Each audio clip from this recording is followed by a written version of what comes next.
오늘은 아주 오래된 이야기지만 오늘날까지도 정말 많은 이들에게 깊은 영감을 주는 한 인물의 여정을 좀 따라가 보려고 합니다. 네. 바로 창세기 12장에 나오는 아브라함 이야기인데요. 저에게 청취자께서 보내주신 권혁철 목사님의 아주 통찰력 있는 요약 자료가 있어요. 이걸 바탕으로 해서 이 이야기가 담고 있는 그 믿음의 본질, 또 하나님의 부르심에 대한 응답, 이게 우리에게 어떤 의미를 주는지 좀 깊이 파고들어보는 시간을 갖겠습니다. 네. 아브라함. 정말 특별한 인물이죠. 뭐 전 세계 인구의 거의 절반이 아브라함을 영적인 뿌리로 여기고 있으니까요. 그렇죠. 유대교, 기독교, 이슬람교까지. 네, 맞습니다. 모두 그를 아주 중요한 신앙의 조상으로 보고 있는데요. 근데 참 흥미로운 건 이 위대한 여정의 시작이 우리가 보통 생각하는 그런 영웅적인 모습과는 좀 거리가 멀었다는 점이에요. 권 목사님 요약에서도 이 부분을 잘 짚어주고 있고요. 맞아요. 보내주신 자료를 보니까 이 이야기가 시작될 때 아브라함 개인적으로는 상당히 힘든 상황이었더라고요. 네, 그랬죠. 아내는 아이를 갖지 못했고 또 의지하던 아버지마저 낯선 하란 땅에서 돌아가셨고요. 어찌 보면 뭐랄까 자식도 없고 미래도 좀 불투명해 보이는 그야말로 막다른 길에 선뜻한 그런 인물이었어요. 네, 그렇죠. 근데 대체 무엇이 그의 인생 항로를 그렇게 극적으로 바꾼 걸까요? 오늘 이 질문에서부터 좀 시작해보면 어떨까 싶습니다. 그 전환점? 이 요약문이 주목하는 건 아주 명확합니다. 그의 어떤 상황이나 능력, 뭐 인간적인 조건에서 변화가 시작된 게 아니라는 거예요. 오히려 가장 좀 절망적이라고 할 수 있는 그 순간에요. 그렇죠. 이야기가 아주 짧지만 굉장히 강력한 문장으로 시작되죠. 여호와께서 아브라함에게 이르시되 네. 바로 이 하나님의 말씀이 그에게 임했을 때 그의 삶에 완전히 새로운 장이 열리기 시작했다. 이런 해석인 거죠. 인간적인 한계 상황 속에서 그 보이지 않는 말씀이 결정적인 변수가 되었다는 통찰. 이 부분이 참 인상 깊었어요. 그리고 그 말씀의 내용이 뭐 그냥 단순한 위로나 격려가 아니었다는 거죠. 굉장히 구체적이면서도 정말 엄청난 도전을 요구하는 명령이었습니다. 어떤 내용이었죠? 너는 너의 고향과 친척과 아버지의 집을 떠나 내가 네게 보여줄 땅으로 가라. 이 분석에 따르면요. 이게 당시 한 개인이 기댈 수 있는 모든 안정된 기반, 그러니까 익숙한 고향, 혈연, 공동체인 친척, 또 가부장 사회의 보호막인 아버지 집, 이걸 전부 다 버리라는 요구였다는 겁니다. 와, 보이는 모든 걸 버리고 아직 실체도 모르는 보여줄 땅, 즉 보이지 않는 미래로 가라. 네. 여기서 이 분석이 제시하는 그 믿음의 핵심 원리가 참 재밌는데요. 보통 우리는 내 눈으로 봐야 믿겠다 이러잖아요. 그렇죠. 보통 그렇죠. 근데 하나님은 정반대 길을 말씀하셨다는 거예요. 정확합니다. 보이면 믿으라 이게 아니라 믿으면 보게 될 것이다 라는 어찌 보면 역설적인 믿음의 법칙을 가르치셨다는 해석이죠. 이것이 바로 이 요약자료가 정의하는 믿음의 본질인 것 같습니다. 눈앞의 현실 너머에 있는 하나님의 약속과 가능성을 신뢰하는 것. 정말 대단한 결단을 요구하는 부르심이었어요. 익숙하고 안정된 모든 걸 버리고 완전히 불확실한 미래로 가라니 와, 이거 정말 보통 일이 아니었을 텐데요. 근데 이렇게 어려운 요구와 함께 하나님께서 아브라함에게 그 대가로 정말 상상하기 어려운 복들을 약속하세요. 네, 맞아요. 권 목사님 요약에 나온 그 7가지 복, 어떤 내용들이었는지 한번 자세히 볼까요? 네, 그 약속들 정말 파격적이었습니다. 잔료에 정리된 순서대로 보면요. 첫째가 내가 너로 큰 민족을 이루게 하겠다. 이거였죠. 당시 자식이 없던 아브라함에게는 이게 가장 절실하면서도 또 가장 불가능해 보이는 약속이었겠네요. 그렇죠. 그리고 둘째는 내게 복을 주겠다. 아주 포괄적이면서도 근원적인 약속이고요. 이어서 셋째는 내 이름을 창대하게 하겠다. 고대 사회에서 이름이라는 게 그 사람의 존재 자체, 명성을 의미했으니까 이것도 엄청난 약속이죠. 네. 넷째는 여기서 더 나아가서 너는 복이 될지라. 아브라함 자신이 복의 근원이 될 거라는 선언이에요. 와우. 그리고 다섯째, 여섯째는 관계에 대한 약속인데요. 너를 축복하는 자에게는 내가 복을 내리고 너를 저주하는 자에게는 내가 저주하겠다. 이건 뭐 하나님께서 아브라함과 자신을 거의 동일시하시겠다는 강력한 보호의 약속이죠. 그렇군요. 그리고 마지막 일곱째는 그 스케일이 정말 어마어마합니다. 땅의 모든 족속이 너로 말미암아 복을 얻을 것이다. 개인적인 복을 넘어서서 전 인류를 향한 어떤 구원의 통로가 되리라는 약속이죠. 와, 정말 듣기만 해도 가슴이 벅차오르는 그런 약속들인데요. 근데 권 목사님의 요약은 바로 이 지점에서 아브라함이 처한 그 냉정한 현실을 다시 한번 딱 짚어줘요. 네, 그게 중요하죠. 그의 나이가 이미 75세였고 아까도 말했지만 아내 사라는 아이를 낳지 못하는 상태였단 말이죠. 그렇죠. 객관적으로 봤을 때 특히 큰 민족을 이루겠다는 첫 번째 약속부터가 이건 뭐 실현 불가능해 보였던 거죠. 상식적으로는 도저히 믿기 어려운 약속들 앞에서 아브라함은 그럼 어떻게 반응했을까? 이 부분이 그의 믿음을 딱 보여주는 핵심 장면인데요. 성경 기록과 또 그에 대한 이 요약의 분석은 아주 간단하면서도 강력하게 답을 합니다. 이에 아브라함이 여호와의 말씀을 따라갔고 그의 반응은 어떤 인간적인 계산이나 뭐 이해 타산, 가능성에 대한 분석 이런 게 아니었다는 거죠. 결과가 어떻게 될지, 약속이 정말 이루어질지 그런 보장을 보고 움직인 게 아니라 오직 그 하나님의 말씀 자체를 믿고 그냥 갔다는 거군요. 네, 맞아요. 이것이 바로 아브라함의 위대함이라고 이 분석은 강조해서 설명합니다. 말씀을 따라갔다는 이 단순한 행동 속에 그의 믿음의 정수가 다 담겨 있다는 해석인 거죠. 믿음이라는 게 결국 머리로 이해하는 걸 넘어서 삶으로 살아내는 순종의 여정이구나. 이걸 보여주는 것 같아요. 네. 근데 그 길이 결코 꽃길만은 아니었을 겁니다. 한번 상상해 보세요. 지도도 없고 내비게이션도 없던 시절에 정확히 어디로 가는지도 모르고 그냥 떠나는 거예요. 그렇습니다. 이 요약 자료를 보면요. 출발지 하란에서 목적지 가나안까지 거리가 대략 한 700km 정도 된다고 해요. 700km요? 와. 결코 짧지 않은 거리죠. 아내 사라, 조카 롯, 또 그들을 따르는 수많은 식솔들, 거기에 전 재산이나 다름없는 가축들을 다 이끌고 익숙하지 않은 어쩌면 사막 같은 척박한 땅을 지나가야 하는 여정이었어요.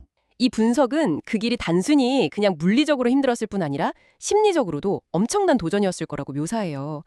뜨거운 태양 아래 끝없이 이어지는 길, 물이나 식량이 부족할까 봐 걱정하는 마음, 낯선 환경, 잠재적인 위험에 대한 두려움. 그리고 무엇보다 내가 지금 제대로 가고 있는 건가 하는 불안감. 네, 그런 것들이 계속 그를 괴롭혔을 수 있다는 거죠. 그 보이지 않는 약속 하나만 붙들고 가기에는 너무나 현실적인 어려움들이 많았을 테니까요. 그리고 마침내 그 모든 고생을 이겨내고 약속의 땅, 가나안에 도착했을 때 그를 기다리고 있었던 건 텅 빈 땅이 아니었어요. 여기서 또 다른 현실적인 벽에 딱 부딪히게 되죠. 네, 맞아요. 이 자료가 당시 상황을 정확히 짚어주는데 그 땅에는 이미 가나안 사람들이 살고 있었다. 그렇죠. 이게 아주 중요한 현실적인 문제예요. 빈 땅에 들어가서 정착하는 게 아니고 이미 강력한 부족들이 터를 잡고 살고 있는 곳에 이방인으로서 발을 들여놓은 셈이잖아요. 아, 이건 곧 생존 경쟁, 또 잠재적인 갈등을 의미하죠. 정착할 땅을 구하는 것 자체가 불확실하고 언제든 위협에 노출될 수 있는 그런 불안정한 상황에 놓인 겁니다. 그 고생 끝에 도착했는데 눈앞에 펼쳐진 현실이 이러니 아브라함 마음이 어땠을까요? 어쩌면 하나님이 정말 이 땅을 주시려는 게 맞나? 이 많은 사람들은 어떡하고 이런 의심이나 실망감이 들 수도 있었을 것 같아요. 네, 충분히 그랬을 수 있죠. 이 분석은 이런 현실적인 어려움들을 결코 가볍게 보지 않아요. 믿음의 여정이라는 게 바로 이런 현실과의 씨름을 포함한다는 걸 보여주는 거죠. 바로 그처럼 막막하고 불안한 현실 앞에서 중요한 일이 벌어집니다. 네. 하나님께서 다시 아브라함에게 나타나 말씀하셨다고 이 요약은 전해요. 이게 또 하나의 결정적인 전환점이 되는 거죠. 여호와께서 아브라함에게 나타나 이르시되 내가 이 땅을 내 자손에게 주리라. 처음 하란을 떠날 때 주셨던 그 약속을 가장 현실적인 어려움에 직면한 바로 그 순간에 다시 한번 확인시켜 주신 거예요. 그렇군요. 여기서 이 분석은 아주 중요한 신앙적인 통찰을 길어 올립니다. 하나님의 말씀을 붙들고 순종해서 나아가다 보면 우리는 종종 더 큰 현실의 벽, 더 깊은 의심과 두려움에 부딪힐 수 있다는 거예요. 네, 그렇죠. 그런데 바로 그 포기하고 싶은 순간, 그 절망적인 지점에서 하나님은 다시 찾아오셔서 약속을 재확인시켜 주시고 우리를 붙들어 주신다는 메시지죠. 그리고 더 나아가서 진짜 믿음이 뭐냐? 여기에 대한 좀 깊이 있는 정의를 제시합니다. 처음 말씀을 듣고 용기 내서 길을 나서는 거, 물론 귀한 믿음이죠. 하지만 그것만으로는 부족할 수 있다는 거예요. 아, 여정 중에 반드시 만나게 되는 시련, 고난, 의심, 낙심 속에서도 처음에 붙들었던 그 약속을 다시 굳게 붙잡고 흔들리지 않고 하나님을 향한 예배를 포기하지 않는 것, 이것이야말로 단련된 진짜 믿음이라고 강조합니다. 이 요약문의 표현을 그대로 빌리면 시련 속에서 다시 붙드는 것, 다시 예배하는 것이 진짜 믿음이다. 이 구절이 마음에 참 깊이 남더라고요. 시련이 믿음을 파괴하는 장애물이 아니라 오히려 더 깊고 단단하게 만드는 연단의 과정이 될 수 있다, 이런 관점이군요. 네, 맞습니다. 그리고 아브라함의 반응이 바로 이 점을 딱 보여줘요. 그 불안정하고 위협적인 상황 속에서 그는 뭘 했는가? 이 분석이 주목하는 건 그의 행동이에요. 아브라함은 제단을 쌓았다. 네, 아주 의미심장한 행동이죠. 거기는 아직 자기 땅이 아니잖아요. 언제 또 옮겨야 할지 모르는 나그네 신세였고요. 그렇죠. 그럼에도 불구하고 그는 돌을 모아서 제단을 쌓고 하나님께 예배를 드렸다는 겁니다. 이 분석은 아브라함이 그 어려운 현실을 예배를 통해서 살아냈다고 해석해요.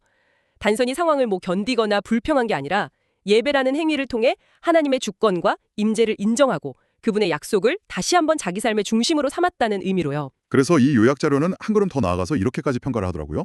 우리가 아브라함을 흔히 믿음의 조상이라고 부르는데 어쩌면 그의 가장 강력한 영적 무기는 바로 예배였을지도 모른다고요.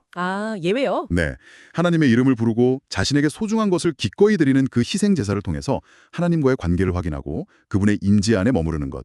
이 예배하는 삶 자체가 그의 모든 믿음의 여정을 지탱하고 가능하게 한 힘의 원천이었다. 이런 통찰입니다. 그렇군요. 예배가 단순히 어떤 종교적인 의례가 아니라 현실의 어려움 속에서도 하나님의 약속을 붙들고 나아가는 믿음의 구체적인 표현이자 동력이었다는 해석이네요. 자, 그럼 지금까지 살펴본 이 아브라함 이야기를 통해서 청취자께서 보내주신 이 요약 자료가 궁극적으로 우리에게 전하고자 하는 핵심 메시지가 뭘까요? 전체 내용을 좀 종합해보면 결국 눈에 보이는 현실의 벽이나 한계에 얽매이지 않고 보이지 않는 하나님의 말씀을 신뢰하며 따라가는 믿음의 여정, 그 자체의 중요성이라고 정리할 수 있을 것 같아요. 네. 이 분석의 표현을 빌리면 눈에 보이는 것에 매이지 않고 보이지 않는 하나님의 말씀을 따라가는 믿음의 여정이었다. 이게 아브라함 이야기의 핵심이라는 거죠. 그리고 이 분석은 아브라함의 선택과 그로 인한 결과를 아주 명확하게 연결해서 보여줍니다. 그가 당장의 암담한 현실보다 보이지 않는 하나님의 말씀을 믿기로 선택했을 때 하나님은 그에게 세상을 바꿀 만한 놀라운 약속들을 주셨다는 거고요. 네. 또 약속의 성취가 보장되지 않은 상황에서도 순종을 선택했을 때 하나님은 결국 그 약속들을 신실하게 하나씩 이루어 가셨다는 겁니다. 스스로 자기 이름을 높이려고 애쓰지 않았는데 역설적으로 하나님께서 그의 이름을 존귀하고 위대하게 만드셨다는 점도 참 인상 깊어요. 맞아요. 그리고 아직 소유하지 못한 그 보이지 않는 땅을 향해서 믿음으로 나아갔을 때 마침내 하나님은 그와 그의 후손에게 약속의 땅을 기업으로 주셨고요. 그의 믿음의 발걸음이 실제적인 열매로 이어졌다는 걸 보여주는 거죠. 중요한 건 이 오래된 이야기가 단순히 그냥 과거의 위인전으로 끝나는 게 아니라는 점이죠. 이 분석은 아브라함의 이야기가 오늘날 우리에게도 여전히 유효하고 강력한 도전과 위로를 준다고 강조합니다. 우리 역시 살아가면서 수많은 현실의 벽 앞에서 좌절하고 주저앉고 싶을 때가 많잖아요. 그럼요. 많죠. 그럴 때 눈앞에 불가능해 보이는 상황에 그냥 파묻히기보다는 아브라함처럼 하나님의 말씀을 따라 다시 일어서야 한다. 이런 메시지를 던지는 거죠. 분석은 분명히 말합니다. 우리 역시 눈앞에 현실에 주저앉지 말고 말씀을 따라 일어서야 한다. 물론 그 길이 언제나 쉽고 평탄하지만은 아닐 거라는 점도 이 분석은 솔직하게 인정해요. 네. 아브라함의 여정에서도 봤듯이 말씀을 따라가는 길에는 예상치 못한 고난이나 시련이 따라올 수 있죠. 하지만 그럼에도 불구하고 그 길에는 반드시 하나님의 복이 예비되어 있다고 약속합니다. 여기서 말하는 복의 개념을 좀 더 깊이 생각해 볼 필요가 있을 것 같아요.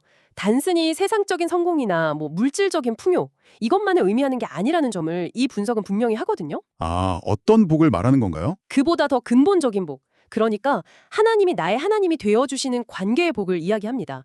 어떤 상황 속에서도 하나님께서 나와 함께 하시고 나를 인도하신다는 그 사실 자체가 가장 큰 복이다, 이런 관점이죠. 그렇군요. 관계 자체의 복. 네. 그래서 이 요약 자료는 마지막으로 우리에게 아주 구체적인 삶의 방식을 권면하면서 마무리가 돼요. 오늘도 그리고 매일의 삶 속에서 말씀을 따라 예배로 하루를 시작하라는 겁니다. 예배로 시작하라. 네, 당장은 눈에 보이는 증거나 손에 잡히는 결과가 없을지라도 하나님의 말씀을 신뢰하고 그 길을 따라 한 걸음씩 나아갈 때 그것이 바로 믿음의 길이고 그 여정의 끝에는 반드시 하나님께서 예배하신 풍성한 복이 기다리고 있다. 이런 희망의 메시지를 전하는 거죠. 오늘도 우리는 말씀을 따라 예배로 하루를 시작해야 한다. 보이지 않아도 말씀을 따를 때 그 길이 바로 믿음의 길이며 그 길 끝에는 반드시 하나님의 복이 기다리고 있다. 결국 아브라함의 이야기는 하나님의 주권적인 부르심과 약속에서 시작해서 그에 대한 인간의 믿음과 순종, 그리고 그 과정에서 필연적으로 겪게 되는 시련, 또 그 속에서도 변함없는 하나님의 신실하심, 이 모든 요소들이 뭐랄까 시실과 날실처럼 얽혀서 만들어진 깊고 풍성한 태피스리 같다고 할 수 있겠네요. 네, 그리고 그 모든 과정을 가능하게 한 핵심 동력이 바로 예배였다는 점이 이 분석의 중요한 통찰이고요. 오늘 저희는 청취자께서 보내주신 권혁철 목사님의 요약 자료를 바탕으로 창세기 12장에 나타난 아브라함의 부르심과 믿음의 여정을 함께 따라가 보았습니다. 보이지 않는 미래에 대한 급진적인 신뢰, 결과보다는 과정을 중시하는 순종의 발걸음, 그리고 현실의 어려움 속에서도 결코 포기하지 않았던 그 예배의 삶. 이것들이 아브라함이라는 인물을 믿음의 조상으로 세운 핵심적인 요소들이었음을 다시 한번 확인할 수 있었네요. 네, 이 분석은 아브라함의 이야기가 단순히 과거의 기록이 아니라 그 하나님의 말씀과 그에 대한 인간의 응답이라는 역동적인 상호작용이 오늘 우리에게도 여전히 살아 숨쉬고 있다는 걸 잘 보여주었습니다. 여기서 한 걸음 더 나아가서 청취자 여러분께 이런 질문을 한번 던져보면서 마무리하면 어떨까 싶습니다. 어떤 질문일까요? 혹시 당신의 삶에도 어떤 형태로든 보이지 않는 약속이나 마음 깊은 곳에서 들려오는 부르심 같은 것이 있나요? 그게 꼭 종교적인 차원이 아닐지라도요. 어쩌면 당신이 추구하는 어떤 소중한 가치나 이루고 싶은 개인적인 신념에서 비롯된 것일 수도 있습니다. 눈앞에 놓인 현실적인 어려움이나 여러 제약들, 그럼에도 불구하고 당신이 마음속 깊이 붙들고 나아가고자 하는 그 보이지 않는 가능성 사이에서 당신은 지금 어떤 균형을 잡아가고 있으며 또 어떤 선택들을 해나가고 계신가요? 오늘 나눈 이 아브라함의 이야기를 거울 삼아서 잠시 이 질문을 스스로에게 던져보시는 것도 참 의미 있는 성찰의 시간이 되지 않을까 생각합니다.